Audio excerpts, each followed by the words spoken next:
Hello दोस्तों, कैसे हो आप सभी। इनकम टैक्स टेनो रवि यूट्यूब चैनल में आपका स्वागत है।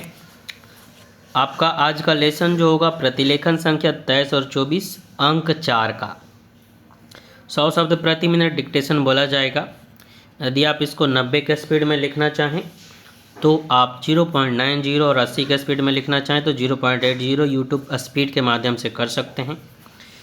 तो चलिए आज के डिक्टेशन की शुरुआत करते हैं। डिक्टेशन शुरू होगा 5 सेकेंड बाद। यह जो डिक्टेशन है वो संसदीय डिक्टेशन है, ठीक है। 5 4 3 2 1।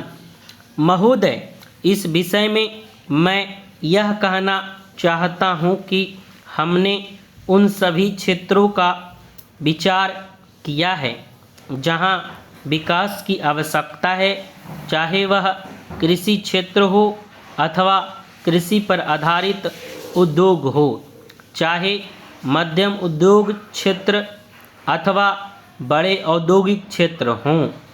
यदि आप आंकड़ों की तुलना करें तो मैं कहूँगा कि इस समय हम पंजाब को समान केंद्रीय सहायता के अंतर्गत भरसक यह कोशिश कर रहे हैं कि सभी दृष्टिकोण को ध्यान में रखें और तदनुसार अनुदान प्राप्त परियोजनाओं के लिए 1 करोड़ रुपए, विशेष योजना ऋण के लिए 650 करोड़ रुपए, पुलिस आवास के लिए 10 करोड़ रुपए और स्वर्ण मंदिर के चारों ओर पुनर्वास के लिए हम 30 करोड़ रुपए दिए हैं। परंतु हमें यह मालूम है कि आप अधिक धन की आवश्यकता होगी, अतः आप इस बात की सराहना करेंगे कि हम राज्य के कुल घाटे को पूरा करने का प्रयास कर रहे हैं, क्योंकि हमें मालूम है कि इस समय इस राज्य में संसाधनों में वृद्धि कर पाना अत्यंत कठिन है और हम लोगों पर करों का बोझ भी नहीं लादना चाहते हैं। इसलिए मेरा कहना है कि बेहतर हो कि आप बजट पत्रों की ध्यान से जांच करें और हमारे प्रति क्रोधित ना हों।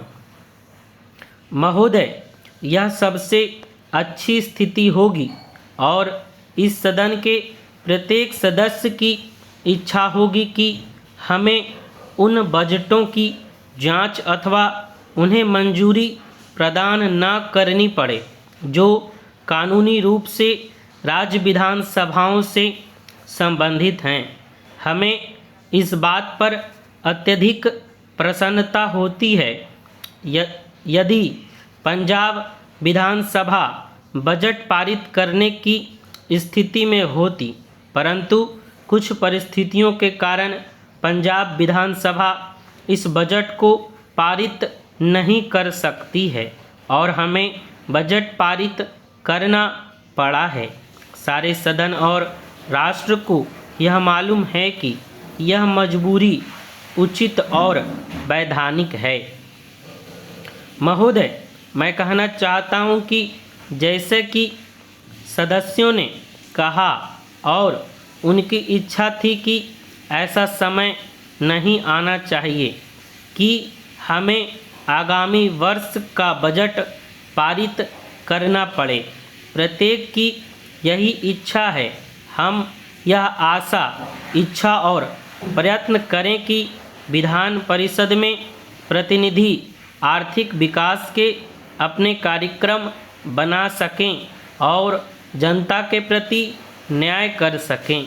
यह टिप्पणी प्रत्येक व्यक्ति की है और मैं सदन का अधिक समय नहीं लेना चाहता, क्योंकि अभी कई विधेयकों पर विचार होना है।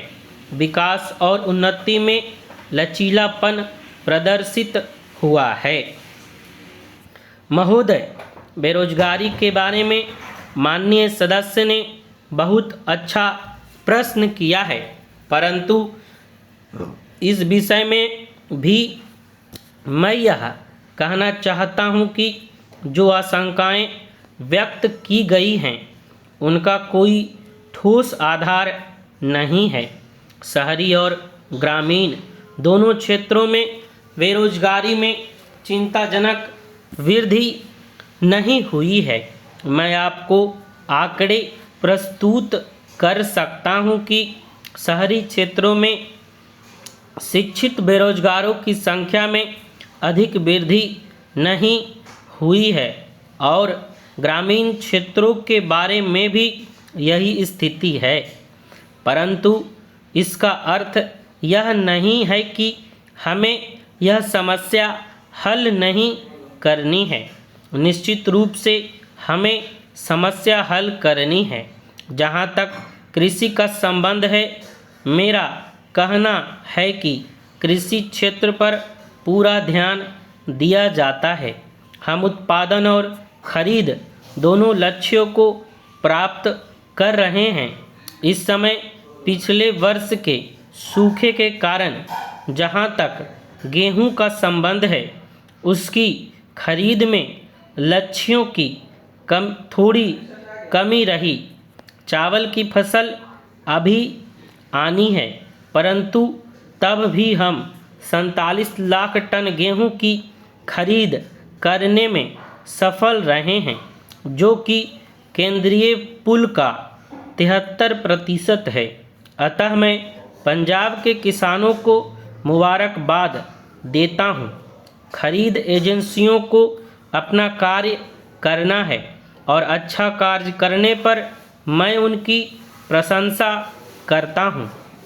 परंतु अन्य क्षेत्रों में जहाँ किसानों की मदद की जानी है, मैं यह कहूँगा कि वर्ष 1997-98 में सरकारी क्षेत्र में अल्पावधि अग्रिम ऋण 375 करोड़ रुपए के और इस वर्ष हमने इसे 500 करोड़ रुपए के ऋण दिए हैं। जहां तक दीर्घावधि ऋण का संबंध है, पिछले वर्ष यह 61 करोड़ रुपए का था और इस वर्ष यह 65 करोड़ रुपए है। जहां तक विद्युत का संबंध है, पिछले वर्ष राज्य योजना में कुल 650 करोड़ रुपए दिए गए, जिनमें से आधे विद्युत के लिए ही, क्योंकि विद्युत अवश्य उपलब्ध होनी चाहिए। और जहां तक मैं समझता हूं, कई सदस्यों ने यह मुद्दा उठाया कि कोयले की उपलब्धता में बड़ी रुकावटें हैं और यदि किसी अन्य प्रकार की ऊर्जा उपलब्ध हो तो यह अच्छा है। विद्युत क्षेत्र के लिए ही 352 करोड़ रुपए था, जो कि 54% था और इस वर्ष योजना 700 करोड़ रुपए की है। आशा है माननीय सदस्य इस बात की सराहना करेंगे कि इस वर्ष की योजना पिछले वर्ष से पर्याप्त रूप में बड़ी है। समाप्त। आशा करते हैं आपको डिक्टेशन अच्छा लगा होगा। डिक्टेशन यदि अच्छा लगे तो आप अपने दोस्तों को शेयर करें और डिक्टेशन लिखते रहें। धन्यवाद।